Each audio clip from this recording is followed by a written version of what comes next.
All right. Good morning, guys. It's 10 a.m. So first things first, I'm going to be doing attendance via just for while we're doing Zoom. Basically, there's a way for me to gather attendance data through Zoom. So make sure your name is spelled correctly. If you want to do a nickname or a preferred name, just do it in parentheses. I believe you guys can go, if you go right over to your own face, you can do a rename on those three dots. So if you logged in with like your email account or anything like that, you can change that via there. All right. So if you want to be known as, whatever, make sure it's in parentheses and then your actual legal name. So that way it's easier for me to do attendance. Okay. And if you're in with your email, definitely change it. So that way I can recognize it. All right. Let's see. All right. Other thing, if you have a camera, please keep it on. I hate talking to a blank wall. It's not why I joined teaching. So let's see. A couple other pieces of admin. Where did that go? There it is. Everybody knows that Monday, the 18th, we're not going to have class due to Martin Luther King, right? And everybody knows that the 15th, this Friday, we're going to be holding Monday classes, right? I'll remind you guys again on Wednesday, but still, Monday, we're going to be holding Monday classes. All right, so just so everybody remembers that. All right, welcome to Engineering 540. I'm Professor Callahan, Mr. Callahan, Mr. C, something along those lines. All right. Couple questions. There's some people are in the dorms already, I see. Yeah, we're the out-of-state kids. Okay. I didn't know if the out-of-states were joining. I thought it was like a week later they were going to be joining. Yeah, right. the New Yorkers come this coming Sunday. Okay. Sweet. I was checking for you guys. Any real problems? Pretty smooth. It was actually pretty quick. That's good. Good. All right. So one other thing. Everybody's in the 540 lab class, right? Yeah. Okay, good. That will start come when we're actually in person. So this class is once we go in person, since I prefer in person, especially with the 500 level classes, once we swapped over to in person, we're going to be doing the labs, everything like that. All right. So make sure you go to your assigned lab time. Everything will be explained to you like probably that last day before we actually go into in person. All right. So don't worry about the lab. The other thing is on Blackboard is going to be our main way of communication, at least for now. Make sure you're checking Blackboard there's not going to be random homework assignments posted there. If I write an announcement or anything there, it pretty much is going to be followed up by an email just so everyone gets it. Now, on Blackboard, you will see if you go into modules, there's going to be, at least for right now, 3 pieces of information that you should pay attention to. All right, there's the important information tab, there's the PowerPoints, and there's going to be the quizzes. All right, so every single time we finish up a unit, we're going to be doing valves, piping, so on and so forth.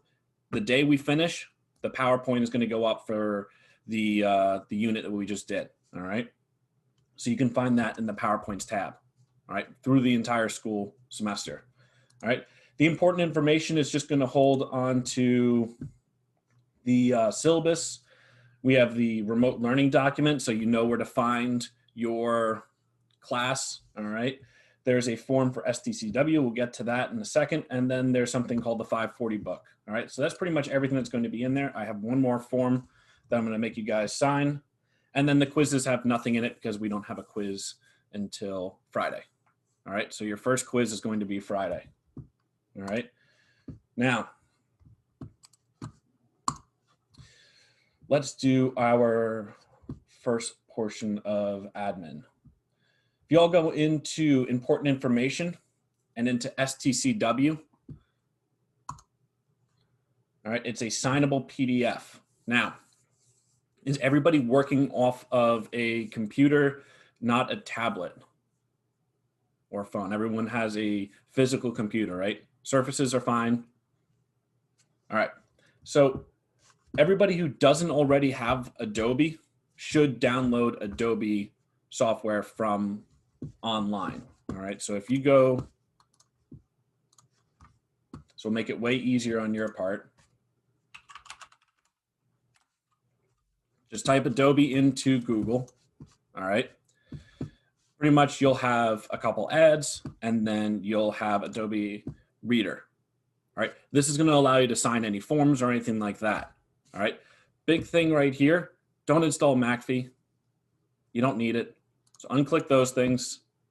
All right. If you want the Chrome extension, you can do that. All right. But you're going to just download Adobe Reader. So that way you can actually sign forms and do, oh, shoot.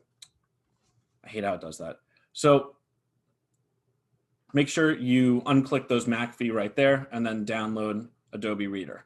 All right. If you already have it, great. You're a step ahead of everybody.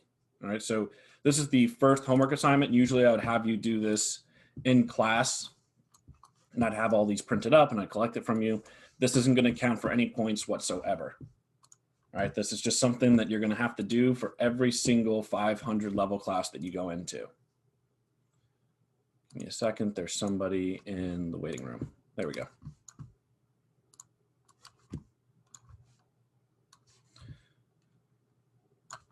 Oh, and a couple of things. If you ever see me and I'm muted, let me know. Just unmute yourself and yell at me. Or if I stop screen sharing and you can't see it, unmute yourself and just yell at me. Zoom doesn't have a great way of telling me if it's any good, sort of good feedback. All right. So you have to do this. This is the STCW policy that you always have to do every class. All right. So the attendance policy for all 500 series classes, basically every single one of them, the standard is no more than 10% of the class or lab time may be missed. Missing one more class or lab time than allowed will result in immediate F for the class. It doesn't matter if you have an A or anything, you're a master in this knowledge. You don't show up to all the classes. It's time requirements for the Coast Guard. It's immediate F. The story I like to say about this is last January, I was taking firefighting at the school because I had to re-up my license. And I was sitting in the classroom with the captain of the ship, chief engineer, the electrician. I was also sitting in the classroom with the man at Maritime who teaches firefighting to students. So he was taking the class. He physically had to be there, and he teaches firefighting at the school, but he had to actually take it. So, and be there. So it doesn't matter. It's just a Coast Guard requirement that you just have to do. All right. So it's all laid out in here. So it's not like you have to do a 10% calculation or anything like that. All right. So typically for a 2 or 3 credit class, maybe 28 times in a 14-week period. Again, even though we're meeting 13 weeks plus that extra week of online learning somewhere fitted in, more on that later, we're going to stay to the 14-week period. All right. It gives you more an advantage. Okay. So typically for a 2 or 3 credit course, meaning 28 times in a 14-week period, no more than 3 classes may be missed. A 4 credit course that meets 42 times in a 14-week plus final exam is no more than 4 classes may be missed. All right. This is outlined in the syllabus as well. All right. Now, engineering 503, 504, we'll talk about that when you get into that class. All right, an excused absence may be made up by attending 1 or more labs in the case of machine shop or diesel lab. All right. So excused absences are, having a doctor, basically having a doctor's appointment, and ROTC, all right? Or if you're a reserve active duty, all right? So if you have firefighting schools, basic firefighting is taking place, all right? Those are things. School-sponsored event, things that there's pre-planned things that are part of the school that someone else has a piece of paper saying that you were at this location and physically couldn't make it here. All right. So, if you're at football or if you're on sailing or soccer or what have you, whatever sport is going to be taking place. All right. Funeral or family illnesses is an option. Department, student life, instructor necessary for being off campus. All right. Unexpected things happen. All right. For funerals. I don't mean to be this way. It is what it is. People lie. If you have a family funeral, grab something from the funeral that will prove it. Okay. I don't mean to be this in a mean or sadistic way. It's just the reality of life. Okay. There's many of you, and I don't know all of you, to believe everything you say. And I'm sure you're all 100% genuine, but grab something to help your case. All right. Now, we're not going to have these problems during Zoom. All right. So car problems wouldn't count. All right. Travel difficulties, oversleeping, being hungover doesn't count. All right.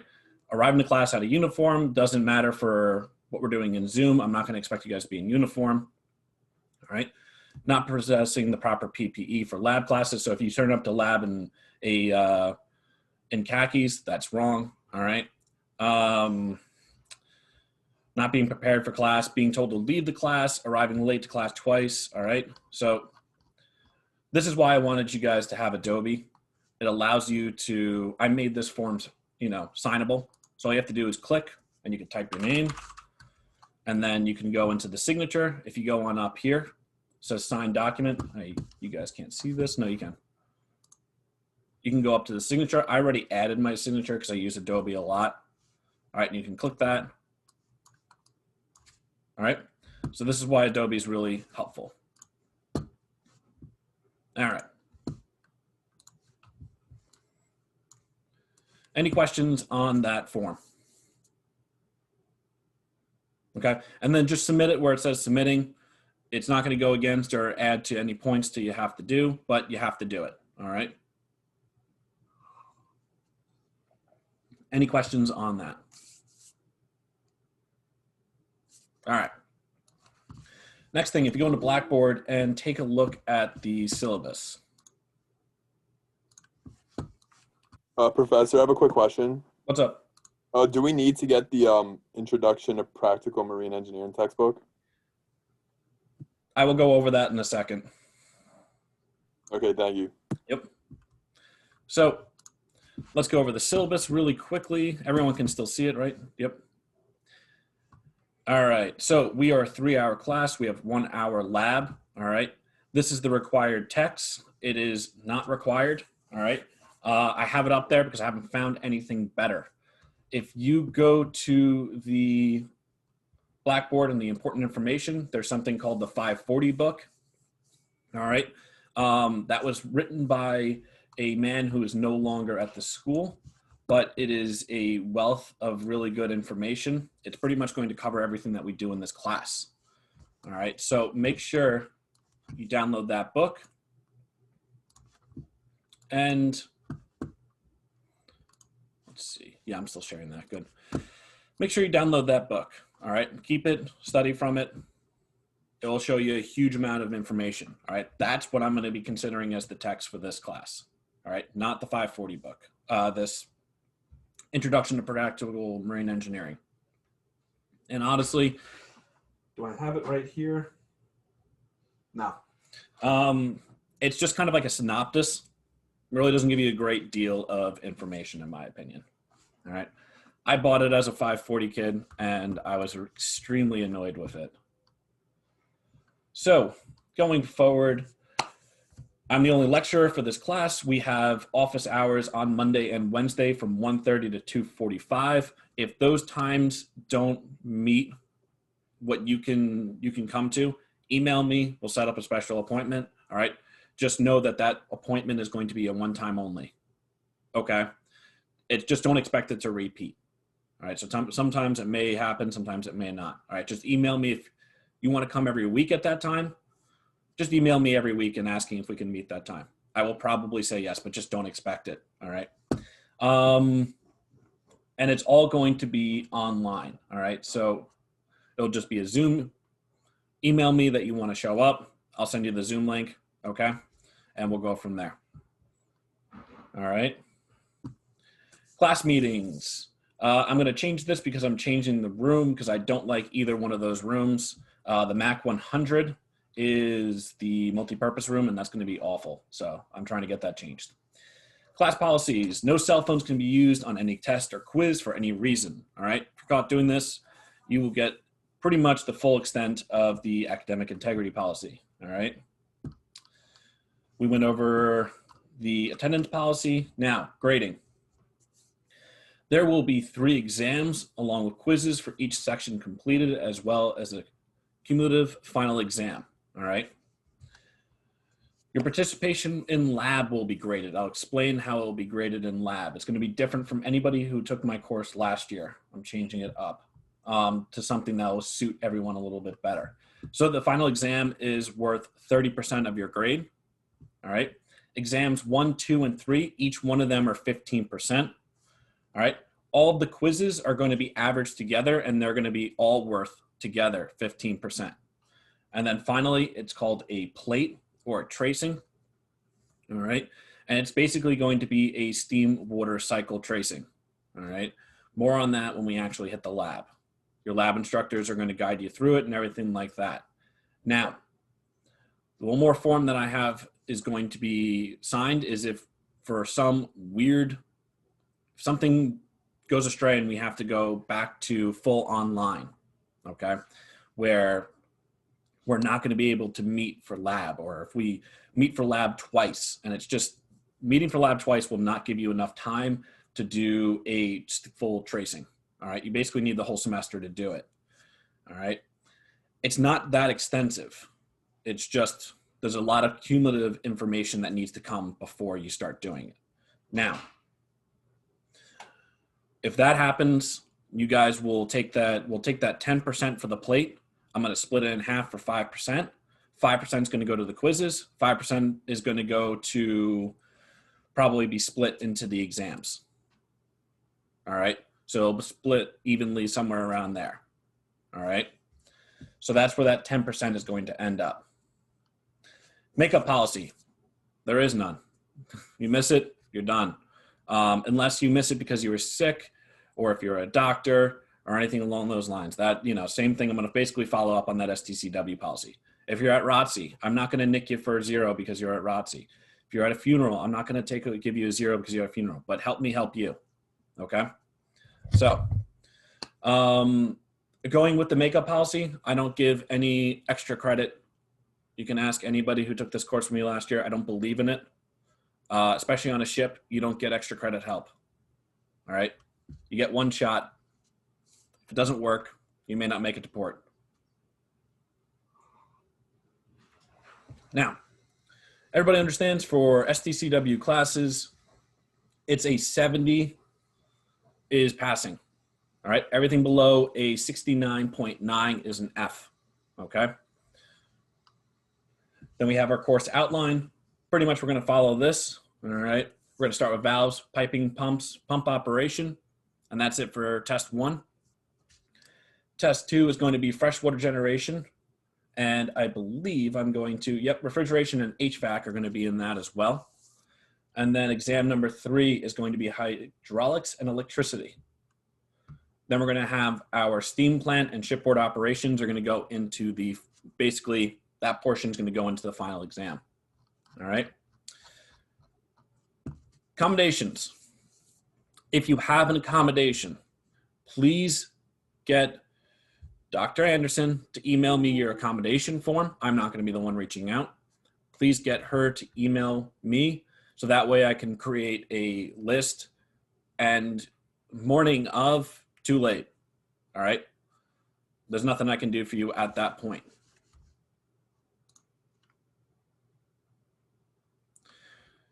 All right. Question in the chat. Are we going to be sitting for our 608s in this class? No, you will not be. All right. That's going to be basically the EPA certification is not going to take place in this class. It takes place in 541. All right. So that's next spring for you guys. You do not get enough information on refrigeration to be able to take that class, take that test in this class. All right. And then all the way at the bottom is the academic integrity policy. All right. Any questions on any of that? Okay.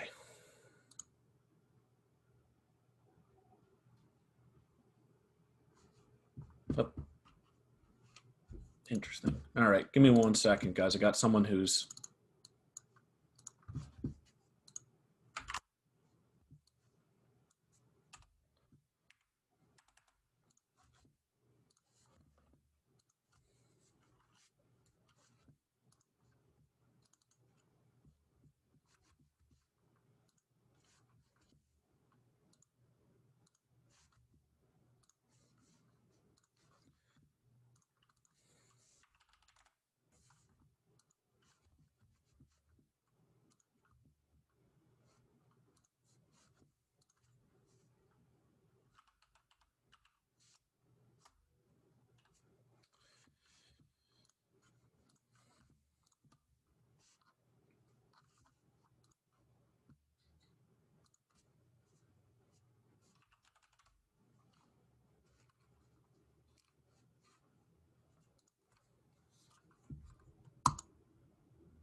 Did anybody have any problems with getting into this class? Did you need a Yeah. password or anything? If you're on like a phone and you're trying to access it through the browser on your phone, you can't do it. It's weird. Like it gives like I was on Android and it was giving me like an HTML glitch or something. Okay. So I switched over to my PC and it worked. All right. There we go. Okay. Somebody in the chat.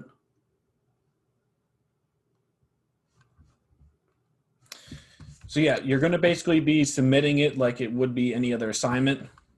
All right, so you go to opening it up. So you go to STCW, and it will open up the assignment. All right, so you just submit it right there.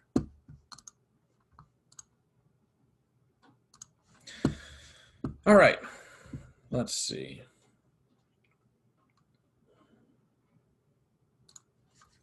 There's that.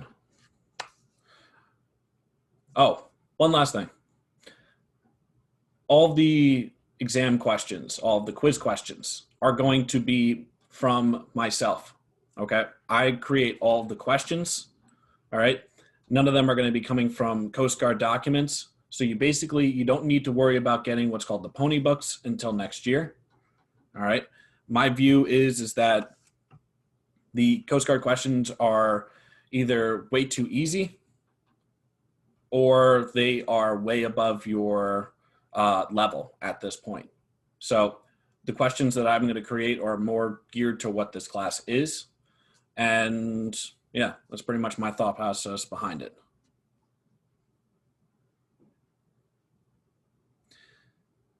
All right. So my signature isn't on the form I submitted. Make sure you guys, when you sign the form, you have to save the document, all right? So that way it will save to it. Otherwise, you're just submitting the document that I gave you guys, okay? All right. Oh, and since we're doing internet connectivity times right now, and we're in this time period, I'm going to be posting all these lectures to a YouTube channel. All right. It doesn't take place of you being in the class. All right. But say for, your internet goes out or anything along those lines. I don't want you guys to be basically struggling for information or anything like that. All right. So you can still rewatch the class. All right. I'll post it on the announcements. You'll see it. All right. That will stop once we go in person, though, because if you have internet problems while we're in person, I don't know what to tell you.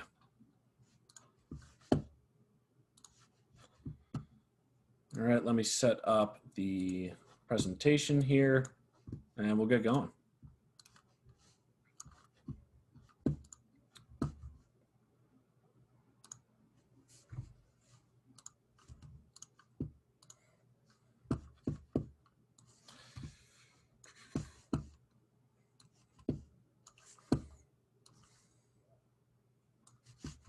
All right. Any questions before we begin?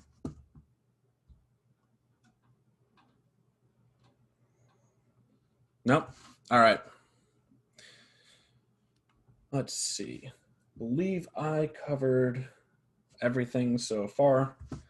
And I announced that there- Professor, I just have a question. Yep. Is this posted? Is this presentation posted on Blackboard? It's going to be posted as soon as we're done with the unit. All right, cool. Thank you. Okay. All right. And last thing is, everybody knows that we are going to have a quiz come this Friday, right? All right. Good. It's going to be in the beginning of this the class. It's going to be 10 questions. All right. Basically what we went over in this unit. All right. The one thing I always tell every single class that I have, I don't believe in holding any information back from you. So don't be sitting there trying to rush down and write everything down that is on the PowerPoint. Pay attention to what I'm saying. If I'm writing anything onto the PowerPoint, all right, which I probably will end up doing at some point soon, make sure you write that down, all right? That's the important stuff that you should be looking for, all right? So let us begin. As soon as I am able to see my clock. There we go. So first unit is valves, all right? Valve types and applications. All right, so we're gonna go through by function. All right, first one is a stop valve. All right, these are valves that close or wide open to isolate equipment or systems or route flow. All right. Then we have throttle valves. All right, maybe partially open to control or throttle the flow. All right. Check valves. They permit flow in one direction only. Open when upstream pressure is greater than downstream. Closed when downstream pressure is higher. All right. Then we have stop check valves.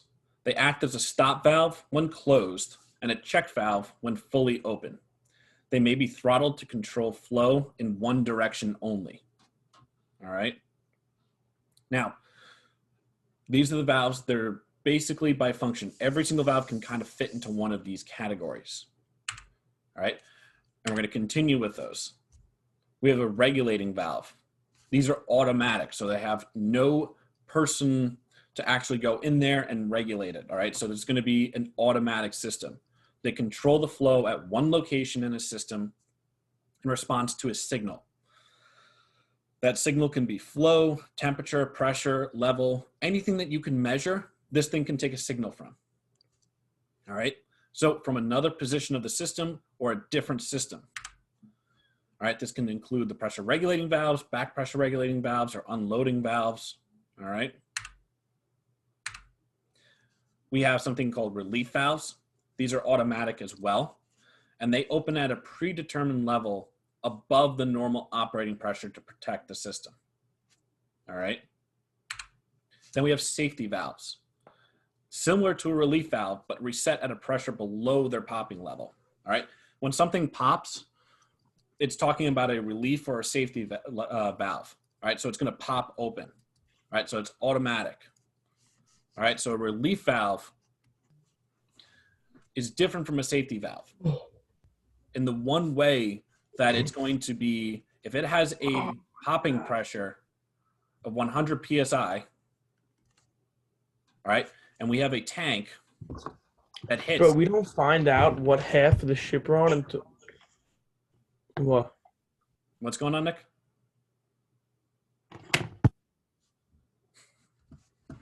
All right, so if we have a popping pressure for a relief valve and we have a tank that's sitting at 100 PSI, all right, as soon as it's going, it goes up and it's at 95, then it goes to 96, then it goes to 97, it goes up to 98. It's all the way at 99.9. It's not going to open. All right, as soon as it hits 100, your valve is going to open up, all right, and it's going to relieve the pressure out of the vessel until the pressure goes below 100 PSI. All right, so it will go to, as soon as it hits 99.9, it will close because it's no longer 100. All right, that's a relief valve. A safety valve is different. All right, you could kind of think of it in the idea that it's just because of the fact that it's safer. All right, it's safer for the system, it's safer for you, and what it does. All right, so if you have the same piece of equipment, all right, and it has a popping pressure of 100 psi. I don't know why I keep doing that. All right, it's sitting there at 100 psi. Now, as it goes up and it climbs up and climbs up and climbs up, it's at 90, it's at 100, it's 90, 92, 93, goes all the way up to 99.9. It still hasn't popped, all right? But the thing is that's different is that a safety valve may have a popping pressure of 100 psi, but what is the operating pressure that we want to be at is the difference. Maybe normal operating pressure, let's say for this, is 90 psi.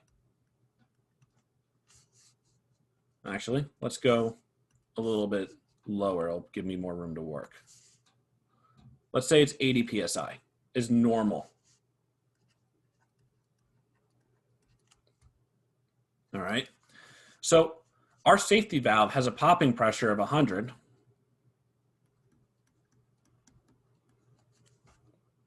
And our normal is 80. So anywhere from 80 to 100, it's not going to open up. It's not going to relieve the pressure in the system. All right. So at 100 psi, it will pop open. So we're now at 100. But it's still charging up the air inside there. So maybe it goes to 102. And now it's starting to relieve the pressure. So it's starting to overcome any of that pressure that is built up. So it goes down to 101, 100, 99.9. It's still open. And that's the major difference between a relief valve and a safety valve. All right. It will have a reset pressure. All right. The reset pressure may be at 90 psi for this. All right. So what happens is that you have a vessel that goes all the way up to 100 psi. And as soon as it hits 100 psi, it opens up. Air is flowing out of this vessel, all right? And as the pressure starts to go down and you're at 99, 98, it's still letting air out of that vessel until it hits its reset pressure. Once it hits its reset pressure, which is always below its popping pressure, that safety valve will close, and now you have that wiggle room again, all right? Again, remember, it's normal PSI is supposed to be 80. Its reset is 90 here, and it opens up at 100. All right, just for this example. But a safety valve will open, and then it will reset below the popping pressure, okay? All right, so that's all by function. So let's talk about actual names, what they are, what they look like. People will refer to things as stop check valves, or they'll refer to them as a throttle valve, as for more of what their function is than actually looking at something and being like, you know, oh, that's a stop check valve. All right. Each one is treated different. All right. As far as we go, this is a gate valve. All right. A lot of people will call this is just a normal valve. It's a gate valve. All right. That's the name, the idea, the thought process behind this. All right. So they function as an open or closed. They do not throttle. So they're a stop valve. All right. Now, the way to think about this and the way to remember it is that that looks like a gate. All right. A gate to a castle. It will open up and it will basically allow flow through the piping. All right.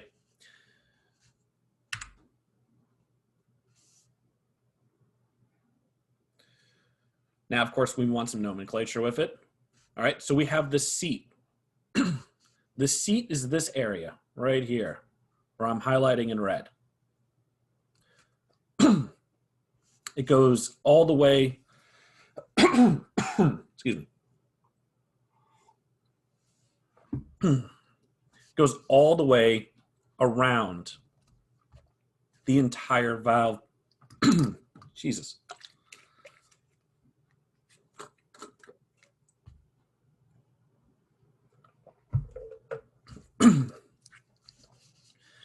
So it goes all the way around the valve body. All right. That is the area where the valve, the disc of the valve, the gate, this looking thing, will meet to the seat and it will form its seal. Okay? That is the physical spot where the seal is. All right? There is no gasket or anything like that. It's metal to metal contact. So, like I said, we have this disc. That's this black piece right here. All right. Then we have the stem.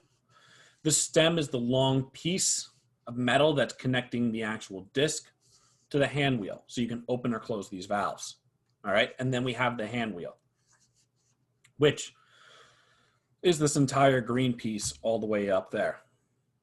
All right. That's, something to put your hand on and open and close the valve. Then we have the body. The body is where the actual physical disc and seat and everything exist in. All right. Then we have the bonnet, which is this area up here. All right. That's the area where it basically, all the packing material, it's the seals, it's everything that keeps the fluid from traveling up here and passing by the actual stem. All right. Then we have the yoke, which is all the way up here. All right, and that's just basically where the hand wheel is connecting to. All right. And of course, we have the packing gland right there. Again, it's basically where all of those seals are.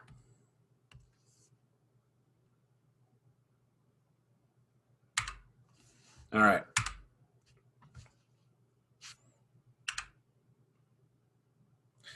Again, with gate valves, the disc travel is going to be greater than or equal to than the diameter of the disc. All right. So this is our actual disc right here. These black lines are our seat. All right. So the distance it travels is going to be the actual diameter of the disc because it has to be moved fully out of the way. All right. When it's fully open, it's going to have little resistance to flow. Now, why would we not want, imagine this red piece that I'm drawing in right now is leaving this valve at a 75% open. The bottom of the disc would wear, so you would not be able to fully close it then. Exactly. All right. So water will, or whatever we have is using, say this is water. All right. If it's salt water, you can bet you that it's got, it's got salt, it has minerals, it has a huge amount of material in it that will help wear this away. Just pure water will wear this away eventually. All right. But that's exactly right. This whole area, if you were to leave it, would slowly be eroded. All right. And on a ship, that will create huge problems. When you want to actually use this to isolate a piece of equipment, you're going to have leak by. So you're going to try and close it. And if you close it, you're going to have a little bit open because that area was worn away because you used it as as a throttling valve. All right. And you're going to have fluid getting through. Now, there is one instance where you could use a gate valve as a throttle valve. When would you be able to do that?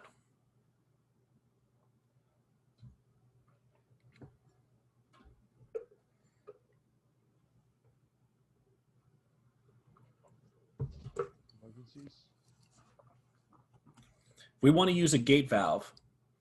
With air? Say again? With air? air would still, surprisingly enough, will still wear that away.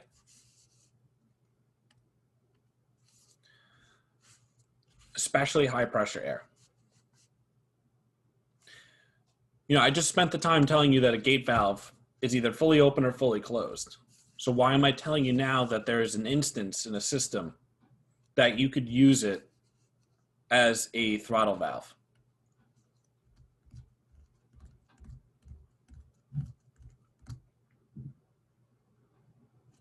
Because you can use it to determine the flow. So basically you would have to use 2 of these in a row. All right.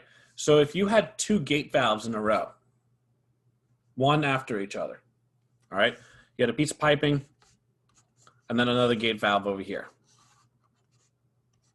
All right. If you had 2 of them in a row and you just labeled one as the isolation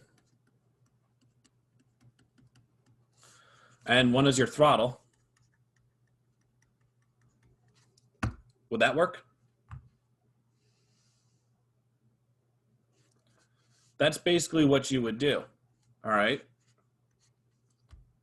So you would always use this valve right here as your isolation valve.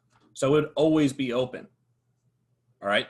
And then over here on this valve, this box right here, because I don't have a lot of room, is the throttle valve. All right. Now, if you want to isolate whatever system is downline of this or downstream of this, you could do that with your isolation valve. You could fully close it. You won't have any leak by. And it doesn't matter if there's any sort of wear on your throttle valve. The only reason that we care about wear on a valve is because we wouldn't be able to isolate it. All right. So that's the only instance you could use a gate valve as a throttle valve, is if you have 2 in line of each other.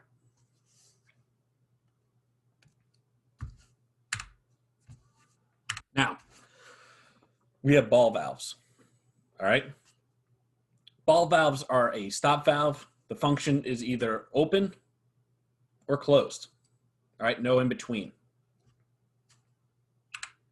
All right. They have a body. They have a stem, handle, packing gland, pretty compact. All right. Now, they're suitable for high pressure liquids and systems, saltwater valves on submarines. Now, the nice thing about a ball valve and why a lot of people prefer them over a gate valve is what comes down to their handle. All right. If you had a gate valve, you would, whatever the distance is, if you had a 4-inch gate valve, well, you would have to drop that gate 4 inches to close it, or open it 4 inches to create an opening. All right. So that distance is going to have to be all the way up at that hand wheel, going to have to be 4 inches. All right. So you're going to have to spin that hand wheel until 4 inches is protruding, all right, from the stem. What's nice about a ball valve is you turn it 90 degrees, no matter the size of that valve, it's going to be opened or closed. All right. It doesn't matter if it's a 3-inch ball valve or a 4-foot long ball valve. Yeah, it's going to be a little bit longer, but it's still a 90-degree change. All right. So when you open a ball valve, you turn that handle 90 degrees. All right. If it's in line, like it is right here, that's an open valve. How it was right there, that is a closed valve. And the reason it's called a ball valve is because, well, it kind of looks like it uses a ball in the middle.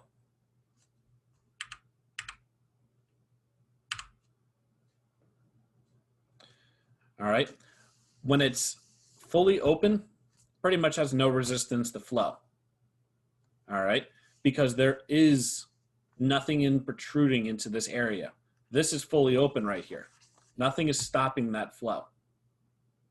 All right, nothing is resisting it.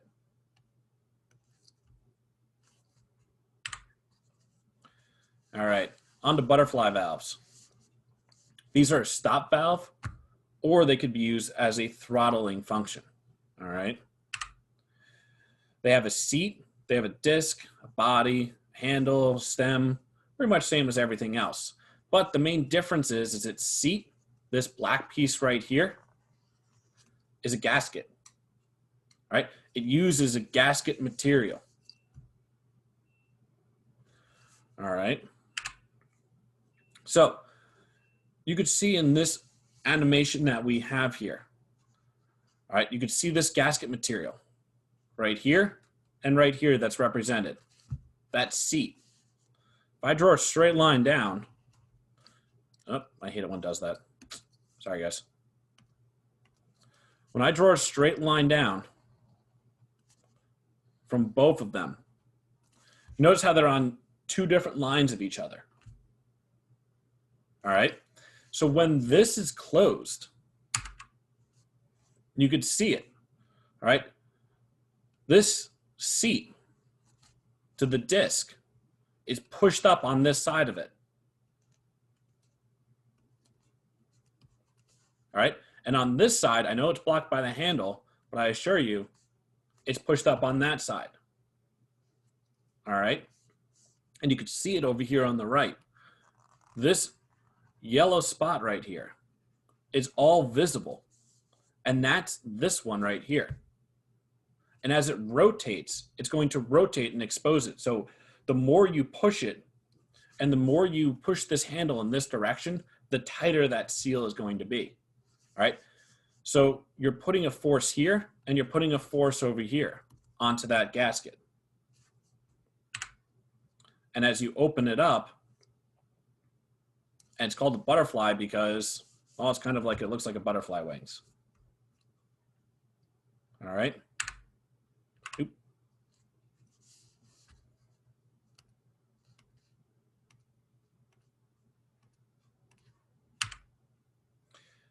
All right. Globe valves. Now, they have a stop valve or they're a throttle function. These globe valves are pretty much what you would see on a, basically like a hose spigot or anything like that. You would see gate valves more along the lines of, you know, if you go down to, if you have a basement or if you have a boiler in your, wherever your boiler is in your house or your hot water heater, you would see a gate valve. A globe valve is more for a hose spigot, all right? So a globe valve has basically a disc right here, all right? And you'll have a seat in this spot, all right? Now, this moves up and down, but where its contact is right here, all right? This is where it seals. And what's nice about these things is that the more pressure, that's a bad color, the more you tighten down on it, the more this will seal. Granted, there is a point where you will have leak by because of wear, but I'll talk about that in a little bit. But pretty much if you tighten this down, you're going to be putting a force, this angle right here, you're going to be putting a force down onto it. All right. Unlike the gate valve, where if you had a gate, all right, if you tried putting more force downwards and this was worn away here, because that's what it was exposed, well, it wouldn't matter how much force you put down on it because these sides, that's what it, the red is what it looks like now and the blue is what it's supposed to look like. Well, these sides are going to make contact with the seats on either side. And then it's still going to have leak by through that middle. All right. But here, if you put some force down on it, it will seal. It'll eventually seal pretty well. The only time where it won't is there is a small gasket sometimes in here, and sometimes that gasket will wear away. Or on the seat could have damage, like a crack or something along those lines, but it's more easily repairable than a gate valve. All right. Then, of course, we have the body, the bonnet, packing gland. All right. Now, here's a little bit more of an animation so you can see it clear. All right. You can still see our seats. Those are those orange pieces right there. So it can do a stop valve or a throttling function. The valve fully opens, will fully open, it will pull away to an area. That way it doesn't restrict the flow. All right. Those are the same diameters. So it's not like it's going to have a smaller diameter and it's not going to restrict that flow. All right. This math I don't care about, by the way. It's just more for your knowledge. All right. So I'm not going to give you a design question on the test or anything like that. All right. But more importantly, you can see this is on an angle here and this is on an angle here. And that goes into the instance that if you put some pressure down, you would, instead of ending up with a disc that's here, that's where it's normally supposed to be. And then if you end up pushing it all the way down to this green area because of a little bit of wear, you still will get a seal. Again, if there's cracks or anything like that, then of course not. But for the most part, this one will seal. You just might have to push down a little bit more force onto it. All right.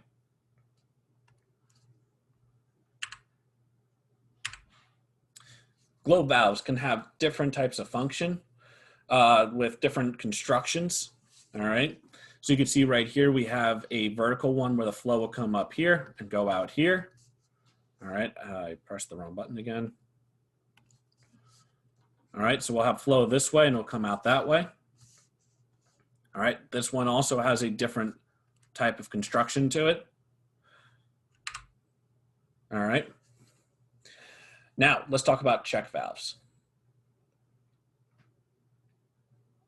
So this is a swing check.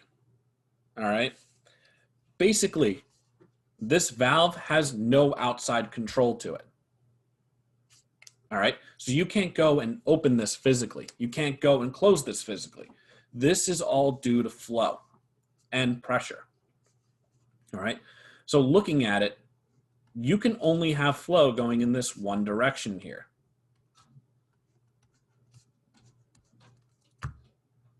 All right, because this piece of metal right here will seal. All right, it's going to be pivoting off of right here. All right, so the flow will push it open. But if it tried to have any sort of back pressure going, pushing it back, all right, it will close itself. All right. Swing checks can be mounted horizontally or vertically. All right. Again, you can see this is the open position of it, and over here is the closed position of it.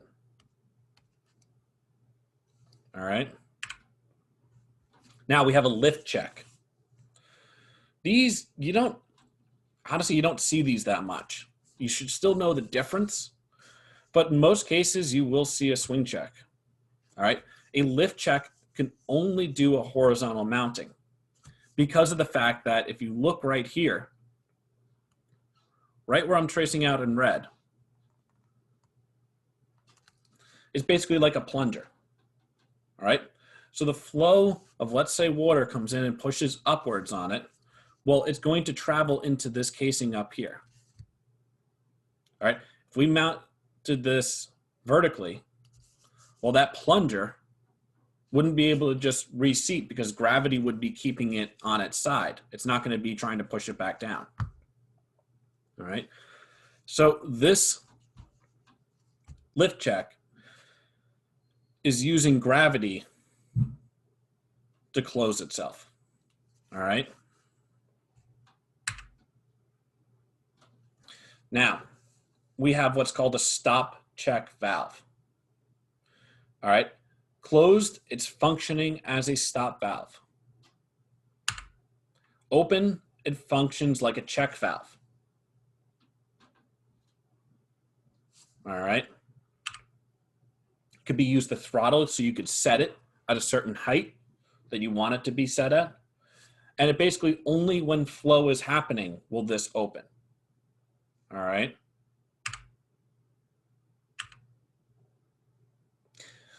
Now we have some nomenclature.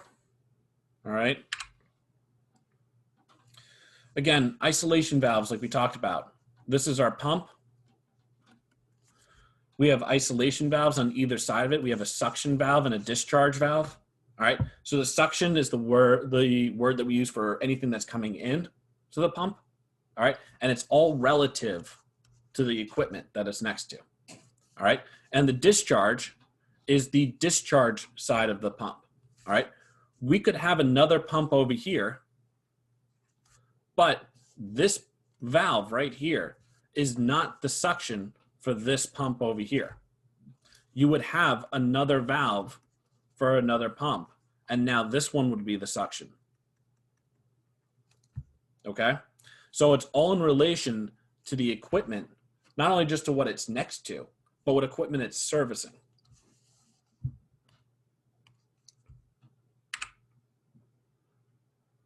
So if we have a heater, all right, so we're going to call it this is our fuel oil heater, all right? So fuel, oil, if you see anything that says HTR, that's a heater, all right? It's not a suction because it doesn't have a pump. It's not going to be sucking anything in, all right? So it has an inlet and an outlet. Again, all in relation to the equipment that it's using.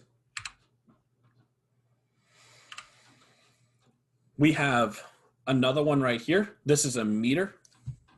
All right, so it's metering any of the fuel that we're using in this hypothetical equation right here. All right, so we have an inlet and an outlet.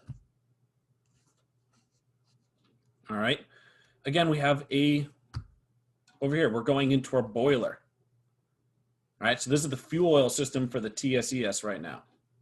All right, so we have a root valve and a burner valve. The root valve is our isolation valve.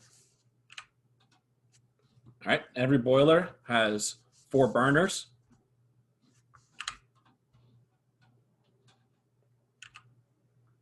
Now we need control valves. All right, and this is what we'll get into next class. All right, we're going to be going all of our automatic, all of our automation. All right. So let me see if we have any questions.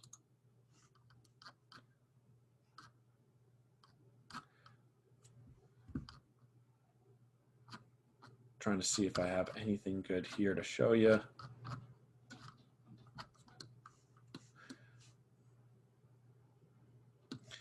Oh, and by the way, I'm going to be on Blackboard. There's going to be probably a folder labeled videos.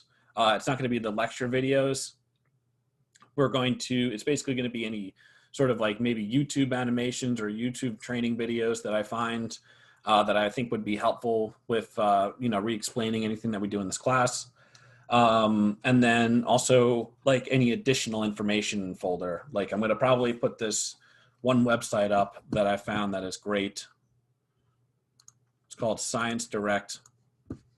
So it takes a huge amount of information from all of these different textbooks and everything like that. It's all free. All right. So again, it can go over gate valves. It goes over piping system components, which is what we're going to be doing. So you could view the chapter in the book that it was in. All right. So here's the Plant Design and Operation 2nd edition. So this is the actual chapter that this one is quoting off of. All right. So I'm going to be doing that as well.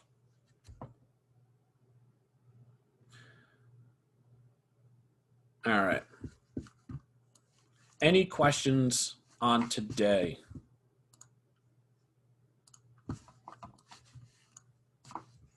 Nothing? You guys are experts on valves?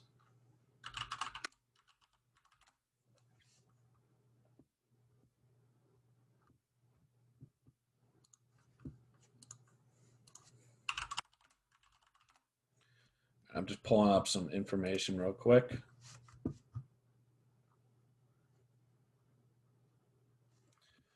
All right. So relief valve like a wastegate. Where have you seen a wastegate there, Brandon? As in like wastegates on turbochargers on the exhaust manifold. Oh, okay. Basically, yes. So it's like,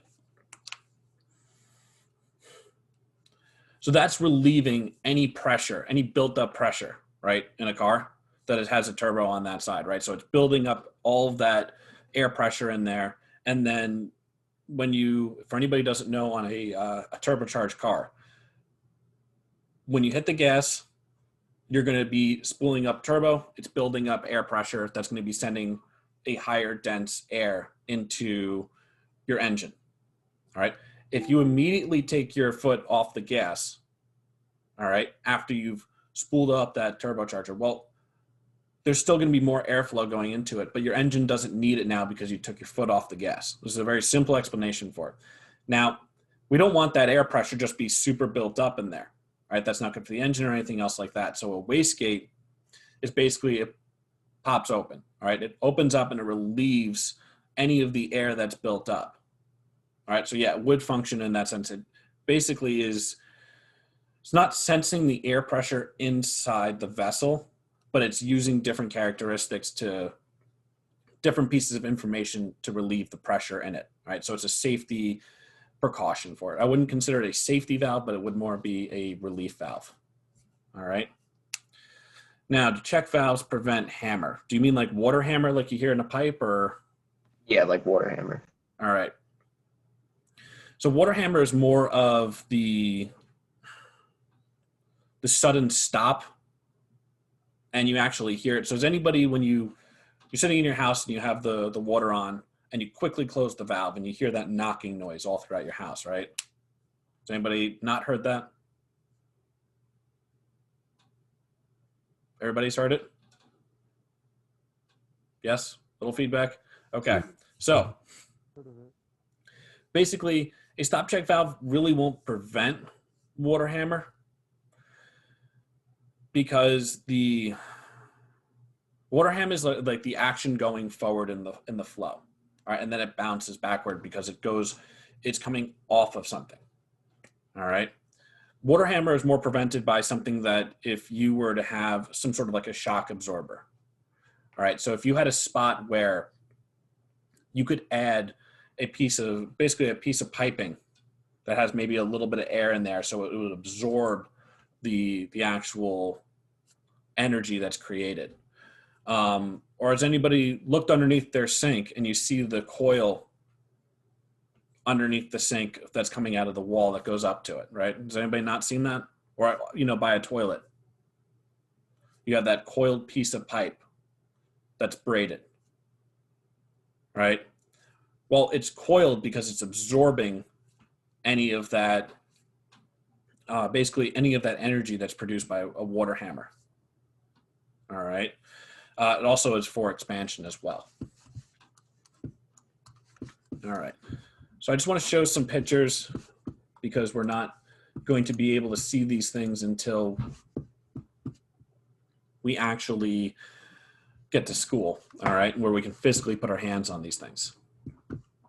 All right, so these are ball valves, all right, and you can actually see on this one and this one and this one in particular, all right, you can actually see the physical ball there. All right, everyone can see my mouse, right? Yeah. Okay, so you can actually see the physical ball for why it's called the ball valve. All right, and you can see the handle is in the position where it's open, and there is our flow. All right, so it's going to go through that hole. And you can imagine if you turn it 90 degrees, it will be closed. It will show this silver side to it. All right, same thing right here. This silver piece right here is what's going to be shown. All right, same thing on this photo. This photo is showing that it has a little bit of gasket material on either side. All right, it's in like a quarter way open. All right. Look over here, we have gate valves. Let's see, there's got to be a good one in here.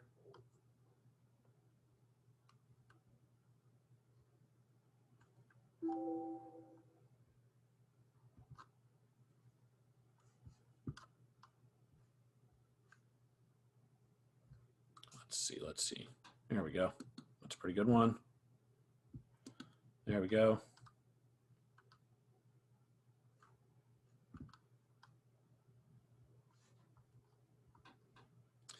And pretty much, guys, like the industry is kind of leading away from gate valves. A lot of people are going to ball valves because they're much easier.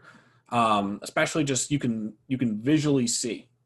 All right. It takes 2 seconds to look at a ball valve and know all of these are either open and closed. Okay. That's an open one. That's a closed one. That's open. That's open. That's open. That's open. That's open. That's closed. All right. Whereas with a gate valve, if you don't know, you can't physically see inside, you need to take a few more seconds. All right. This one right here, where we can visually see it on this middle here. See this hand wheel doesn't move, but the stem protrudes from the top. This one's nice because you can see if it's open or closed. But like I said, if this is a 12-inch gate, 12-inch valve, this stem has to travel 12 inches for it to be fully open or fully closed. In an emergency situation, that's not fun. All right? Especially since at the beginning and at the end of these things, they tend to be very rusted. All right? Now, there's other versions of the gate valve where the hand wheel will be physically attached to the stem all the way up at top. All right? And it will travel up and down with the stem. All right? This one, you can see that it's not. All right? Again, pretty nice because you could look into an area and you could see if it's open or closed just by looking at it. All right? This one's the classic gate valve that you would see in your home. All right? It's a little handle. It will travel up and down. All right? It's probably like a 1/2 inch or a 3/4. All right? Again, you don't know if it's open or closed just by looking at it. You kind of have to go up there and give it a quick little turn. All right?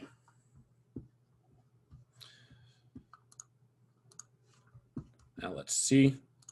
So another good website. You can buy these. I actually want to for the class. All right, but you can actually see all the different valves. I'm going to post this as well. So you can see the actual, here's a globe valve. All right, let's see. We have a swing check right here. All right.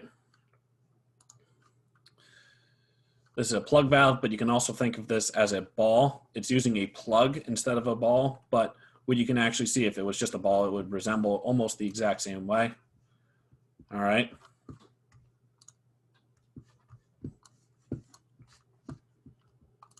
Now, does anybody have any questions? No? All right. Remember, we have our first quiz on Friday. Please get me if you have any accommodations, all right? So that way I can put your accommodations in and you can use it if you want to. Now, one thing to keep in mind with accommodations, all right? You can have them, you can use them. I'm not going to prevent you from using them, but I will say this. The U.S. Coast Guard, for your exam, what you're taking this class for, what your, the end goal here is to get your Coast Guard license, right? That's why we're all struggling through all this. They don't recognize any of that, all right? Dyslexia, reading a test out loud, special circumstances, no. You are one and the same. The C doesn't care, okay? So My recommendation to you guys is start practicing for that now. Use the time that I'm giving you. It's the fair time for it. Okay.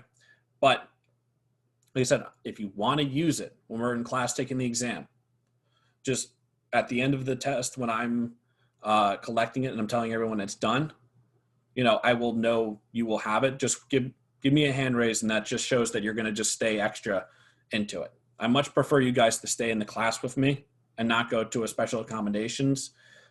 They probably won't be able to answer the questions, right? They're not engineers. So I will give you the extra time, but just really start pushing yourselves in order to do it. Don't take away the points from yourself, but try and finish in that time period. Okay? All right. So I will see you guys on Wednesday, all right, at 10 a.m. Oh, and if any class I start to go over on, just give me a heads up. All right. Thank you. Have a good one, guys. Take care. Thank you. Thank you. Sorry. What's up? I couldn't manage to join the class until 5 minutes ago. Yes. Do I have to fill any forms or stuff? So let's see. Let me pull up everything. All right.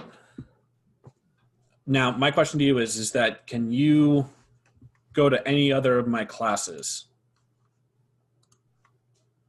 today? I have a 11:30 to 12:45, and then I have a 3 to 4:15. Those are all full, so I mean. No, I just meant for just today. I will check the course if they're this meeting stuff. I will join this one. It's okay for you. No, It's I my that schedule way, is full. so you still have a form to fill out, but I'm saying is that way you get today's lesson. Oh, okay. Always come back I will to try. class. What I'm saying is that do you have the ability, let me stop